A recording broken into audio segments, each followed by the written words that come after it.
Lagi bang nawawarat-warat ang pajama ng inyong mga anak? Ngayon ituturo ko sa iyo ang tekniko kung paano tabasin pagdating sa pajama na hindi basta-basta mawawarat-warat. Unawain at intindihin maigi ang nilalaman dito sa video para sa ganon hindi ka malito, para maganda ang inyong gagawing pajama at hindi basta-basta mawawarat-warat, lalo na't nagpapampers pa ang inyong mga anak. Ngayon magsisimula na tayo?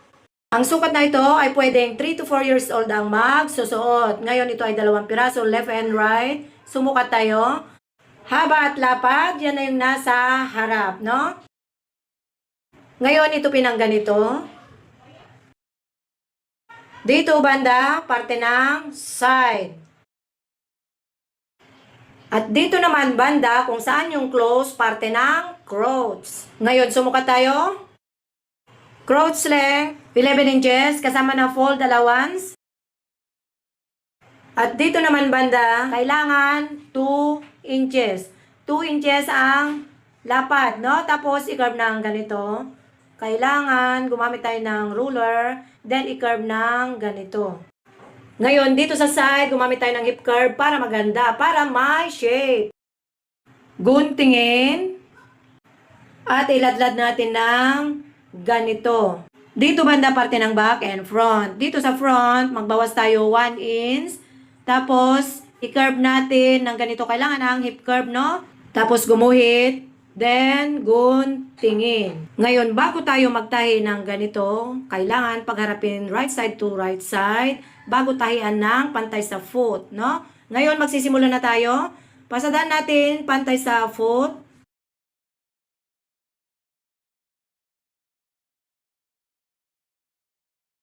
Sunod na gagawin, dito sa front, iladlad natin ng ganito, no? Tingnan nyo maigi yung aking kamay, mga baguhan, no? Tapos, isunod naman ang back, pagsamay ng ganito.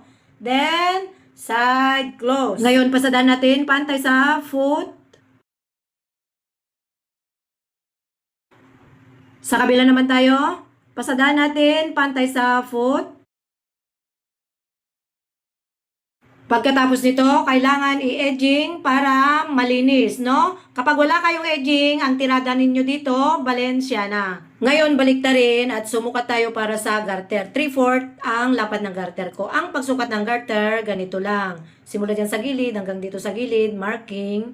Then, magdagdag tayo 2 inches, no? Kung maluwag ito sa apo ninyo, kahit hindi na kayo magdagdag pa, no? Kapag mapayat ang inyong mga apo, ngayon doblein natin ng ganito, tapos i-testing ng ganito.